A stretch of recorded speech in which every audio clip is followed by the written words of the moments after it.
గొడవ పెట్టుకున్నా ప్రేమించిన ఒకటిలా ఉంటుంది. గొడవ పెట్టుకుంటే శత్రువు అనుకుని గొడవ పెట్టుకుంటాను, మళ్ళీ వెనక్కి వెళ్ళను. ప్రేమించిన నా ఇంట్లో వాడు అనుకుని ప్రేమిస్తాను. సో నేను మీకోసం నేను ఉన్నాను ఇక్కడ. చాలామంది మాట్లాడుతున్నారు ఈ మధ్యన విప్లవాలు వచ్చేస్తాయి, నేపాల్ తరహాలో, శ్రీలంక తరహాలో, బంగ్లాదేశ్ తరహాలో యువత రోడ్ల మీదకి వస్తారు, గొడవ చేస్తాను. ఈ దేశంలో చాలామంది కలలు కంటా ఉన్నారు. అలా చెయ్యాలి అంటే, అలా గొడవలు రావాలి అంటే అది ఎన్డీఏ ప్రభుత్వం కాదు, గత ప్రభుత్వం కనుక ఇంకొక సంవత్సరం ఉంటే ఖచ్చితంగా ప్రజలు రోడ్ల మీదకి వస్తారు. అలాంటి తిరుగుబాట్లు నడపడానికి మేము ఎప్పుడు సిద్ధంగా ఉండేవాం. అదృష్టవశాత్తు మన ప్రజాస్వామ్యం చాలా బలమైంది, మీ నిర్ణయం అమూల్యమైంది కాబట్టి గొడవలు లేకుండా ఒక్క ఓటు అనే ఒక ఆయుధంతో మొత్తం ప్రభుత్వాన్ని మార్చేశారు మీరు. ఇప్పుడు మన ముందున్న బాధ్యత ఏంటి? మా ముందున్న బాధ్యత, నేను మీ భవిష్యత్తు కోసం ఆలోచిస్తున్నాను.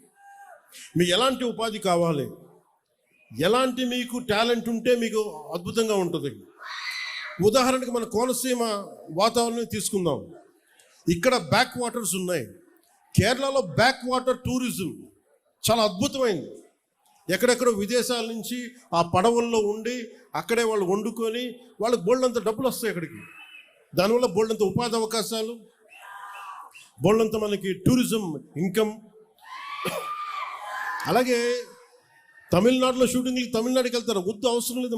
మన కోనసీమ వస్తే అసలు కొబ్బరి తోపులు చూస్తే ఎంత అద్భుతంగా ఉంటుంది ఇక్కడ. ఈ అందాన్ని ఎక్కడన్నా కొట్టగలవా? తిరిగి సృష్టించగలవా ఈ అందాన్ని? సో దీన్ని సినిమాల ద్వారా కానీ, అంటే ఎన్ని అవకాశాలు ఉన్నాయి అంటే మనం చేసుకోవడానికి కోనసీమకి ఇన్ని అవకాశాలు. అలాగే యువతగా పిచ్చి తెగింపు ఉంది మీ దగ్గర. ఏం తెగింపు ఉంది? మీరు పట్టుకున్న జెండా కర్రే అది ఒక తుపాకీలాగా అయిపోతుంది మీ చేతుల్లో. ఆ కనిపించే జెండా కర్ర ఒక బాణాకర్ర అయిపోద్ది. మీకు ఇవ్వగలిగేది ఏంటి ప్రభుత్వాలు? మీ భవిష్యత్తు కోసం మీకు ఎలాంటి మీకు స్కిల్స్ ఇవ్వాలి? మిమ్మల్ని ఏ స్కిల్ మీకు ఇస్తే మీరు అద్భుతంగా తయారవుతారు. అంతేగాని కూర్చోబెట్టి, నేను కోరుకుంటున్నది ఒకటే, ఒక దేశం తాలూకు నిజమైన డెవలప్మెంట్ ఎప్పుడంటే వెల్ఫేర్ స్కీమ్స్ తగ్గి ఉపాధి అవకాశాలు పెంచగలిగితే ఆ దేశం నిజమైన అభివృద్ధిలోకి వెళ్తుంది. ప్రస్తుతానికి మనం ఇస్తున్న వెల్ఫేర్ స్కీమ్స్ అన్నీ ఉండాలి, కానీ నిజమైన అభివృద్ధి ఎట్లా అంటే వెల్ఫేర్ స్కీమ్ అవసరం లేని పరిస్థితిలో అత్యంత తక్కువ శాతం ప్రజలు ఉండాలి. ఎక్కువ శాతం ప్రజలు వాళ్ళ స్వయం శక్తి మీద, వాళ్ళ కాళ్ళ మీద వాళ్ళు నిలబడగలిగే సత్తాని ప్రభుత్వాలు కానీ పాలసీలు, పబ్లిక్ పాలసీల ద్వారా కానీ తీసుకురాగలిగితే అది నిజమైన అభివృద్ధి. నారా చంద్రబాబు నాయుడు గారి నాయకత్వంలోని కూటమి ప్రభుత్వం, ప్రధానమంత్రి గారి నాయకత్వంలోని కూటమి ప్రభుత్వం ఆ దిశగానే ఆలోచిస్తూ ఉంది. వెల్ఫేర్ స్కీమ్స్ ఉంటాయి. వెల్ఫేర్ స్కీమ్స్తో పాటు అసలు వెల్ఫేర్ స్కీమ్ పరిస్థితుల్లో కంటే కూడా అభివృద్ధిని ఎలా చేయాలి, మనం ఏ రకంగా తీసుకెళ్ళాలి, ఏ రోడ్లు, నేను ఏ మూలకెళ్ళండి, రోడ్డు మీదకి వచ్చినా ఏ మూలకెళ్ళినాక నన్ను అడిగేది ఒకటే. మొన్న ఏదో ఏ ఊరు వెళ్ళాం, మొన్న ఏ ఊరు వెళ్ళిందా,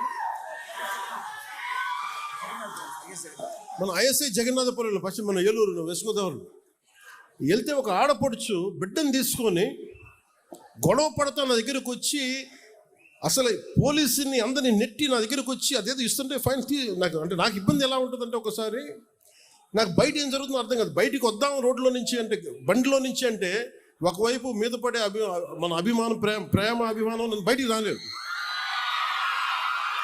వీటి మధ్యలో చాలామంది పిటిషన్ ఇస్తూ ఉంటారు.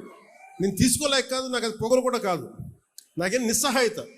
ఒకవేళ పాపం సెక్యూరిటీ వాళ్ళు కూడా అందరూ చూస్తూ ఉన్నారు, వాళ్ళు కూడా 100 మందిని తోయగలరు, 500 మంది వస్తే వాళ్ళు కూడా ఎక్కడ తోస్తారు. ప్రధానమంత్రి గారు ఎస్పీజీ చేతులు ఎత్తేస్తారు ఒకసారి. మీరు దయచేసి రావద్దని కోరుకుంటున్నాం. మీరు రాకపోతే మాకు చాలా సంతోషం, కానీ ప్రధానమంత్రి నన్ను కోరుకుంటారు రమ్మని చెప్పి, అందరూ తప్పదు. కానీ మన ఐఎస్ జగన్నాథపురం వెళ్తే ఒక ఆడపడుచు కూర్చొని రోడ్డు అందరితో మనకి కొట్లాడి పోట్లాడి, నేను ఇంకా ఆవిడ పరిస్థితి చూసి ఆపాను. ఇవ్వండమ్మా అంటే ఆవిడొచ్చి ఒకటే ఒక అడిగింది, అన్న మాకు రోడ్డు లేదన్న ఇక్కడ. ఒక ఆడపడుచు వచ్చి బిడ్డని చంకనెత్తుకొని అడుగుతుంది, రోడ్డు అడుగుతుంది, ఇన్ఫ్రాస్ట్రక్చర్ అడుగుతుంది అమ్మాయి. కనీసం రోడ్డు వేయండి మాకని. నాకు ఇచ్చి ఒక 2,000 పెన్షన్ ఇమ్మని అడగట్లేదు ఆవిడ. నా బిడ్డకి ఉచిత చదువు ఇమ్మని అడగట్లే. కానీ ఏమడుగుతుందంటే ఒక రోడ్డు వేయండి అన్నాను. అంటే రోడ్డు అనేది ఎంత కీలకమైందంటే ఈ పల్లి పండుగ నేను అంత కమిటెడ్గా నేను చేస్తున్నాను. నిధులు లేకపోయినా, రకరకాల మనకి ఒత్తిళ్ళు ఉన్నా కానీ, పాపం ఎన్ని ఒత్తిళ్ళ మధ్య మన ముఖ్యమంత్రి గారు ఉన్నా నేను వెళ్ళి నాకు ఏం చేస్తారో తెలియదు, నాకు రోడ్లు వేయాలి, రోడ్ల మీదకి వెళ్ళలేకపోతున్నాం మేము. మన కమిట్మెంట్ ఇది. అంటే పాప ఆయన కింద పడి తర్జన భర్జనలు పడి పాపం ఈరోజు మనకి ఇన్ని కోట్లు ఇవ్వగలుగుతున్నారు, అటు కేంద్ర ప్రభుత్వం కానీ రాష్ట్ర ప్రభుత్వం కానీ. అంటే ఇవన్నీ ఎందుకు చెప్తున్నానంటే, మనం సగటు మనిషి కోరుకుంటుంది డెవలప్మెంట్ కోరుకుంటున్నాడు.